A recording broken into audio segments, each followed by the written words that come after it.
ସାଙ୍ଗମାନେ ଦେଖିବେ କ'ଣ ଅବସ୍ଥା ହେଇଛି। ଆମର ଝାଉ ଭାଡ଼ି ଏଇଠି ଥିଲା, ଭଙ୍ଗା ହେଇଛି।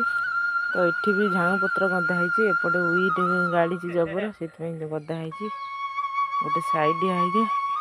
ଆଉ ଏପଟେ ପତ୍ର ଗଦା ହେଇଛି। ତ ନମସ୍କାର, ଜୟ ଜଗନ୍ନାଥ। ମାହି ଏକ୍ସପ୍ରେସକୁ ଆପଣମାନଙ୍କୁ ସ୍ୱାଗତ। ଆଶା କରୁଛି ଆପଣମାନେ ବହୁତ ଭଲରେ ଥିବେ। ମୁଁ ବି ବହୁତ ଭଲରେ ଅଛି। ତ ଭିଡ଼ିଓଟି ସମ୍ପୂର୍ଣ୍ଣ ଦେଖନ୍ତୁ। ତ ଚାଲନ୍ତୁ। ଏଠି ଝାଉଁ ପତ୍ର ଖରାରେ ଦିଆ ହେଇଥିଲା, ଦେଖିବାକୁ କେତେ ଉଇ ନାଗି ଯାଇଛି।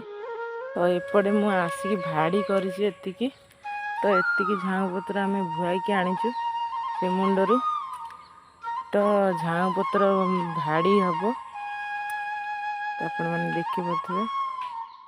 ତ ଦିନ ହେଲାଣି 3:30। ତ ମୁଁ 3:30ରେ ନାଗିଛି। ତ ସକାଳେ ସେଗୁଡ଼ା ସବୁ କାଢ଼ି ଦେଇଥିଲି। ସେପଟେ ଭାଡ଼ି ଥିଲା ତ ଭାଙ୍ଗି ଦେଇଥିଲି। ତ ଆର ପଟରେ ଭାଡ଼ି ହେଉଛି, ସେପଟେ ଭାଡ଼ି ଭାଙ୍ଗିକି ଏପଟେ ନୂଆ ଭାଡ଼ିଟା ତିଆରି ହେଇଛି। ତ ସେ ଯାଇଥିଲେ ଡ୍ୟୁଟି, ସେ ଆସିଲା ପରେ ଯାଇକି ଭୁଆଭୁଇ କଲେ। ତ ବୋଉର ଆଉ ତାଙ୍କର 2 ଜଣ ଭୁଆଇଲେ, ଆଉ ମୁଁ ଏଠି ଭାଡ଼ି କରୁଛି। ତ ଆମର ଜାଳ ପାଇଁ ବହୁତ ଅସୁବିଧା ହୁଏ। ତ ବୋଉ ଆମର ଯାଇକି ଜଙ୍ଗଲରୁ ଆଣନ୍ତି, ବହୁତ ଦୂର ବାଟରୁ ଆଣନ୍ତି।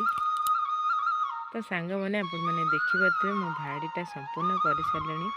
ତ ଆହୁରି ପତ୍ର ପୁରେଇଲେ ଆହୁରି ପଶିବ, କିନ୍ତୁ ଆମର ଏତିକି ହିଁ ପତ୍ର। ବହୁତ ପତ୍ର ଥିଲା, ମୁଁ ତାକୁ ସାଇଜ୍ କରିକି ଭାଡ଼ି କରିଦେଲି ଯେମିତି ସେ ସେଇଥିରେ ସମାନ ହେଇଗଲା। ଏତେ ଜଣାପଡ଼ୁନି ଯେ ଏତେ ପତ୍ର। ତ ସାଙ୍ଗମାନେ ଆମ ଗାଁରେ ଗୋଟେ ସମସ୍ୟା ଜାଳ, କାରଣ ବାରି ସମସ୍ତଙ୍କର ବହୁତ ଛୋଟ ଛୋଟ। ତ ସେଥିପାଇଁ ଆମେ ଝାଉଁ ଜଙ୍ଗଲକୁ ଯାଉ। ତ ମୁଁ ତ ଯାଏନି, ବୋଉ ଆମର ଯାଆନ୍ତି।